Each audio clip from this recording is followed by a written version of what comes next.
Salam aleykum gözəl izləyicilərim, necəsiz? Deməli, keçən səfər bir video paylaşmışdım evlə bağlı.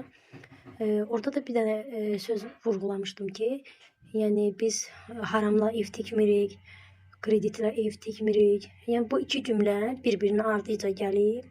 Çox izləyicilər elə bilir ki, kreditlə tikmək haramdır. Sual verirlər ki, kredit bəyəm haramdır? Belə dini məsələlərə dərinliyinə gedəndə haram deyilir, yəni bildiyimizə görə. Amma mən o mənada o sözü istifadə etməmişəm. Düzdür, ard-ardaca gəlib, amma istifadə etməmişəm. Mənim sözümün mənası orada nədir? Yəni kreditlə tikmirik. O deməkdir ki, yəni bizə yoldaşımın rəsmi iş yeri yoxdur deyə bizə kredit verilmir. Deyirəm, insan necə də düşüncəsiz olsun ki, o sözü istifadə etsin ki, kreditlə tikmək haramdır.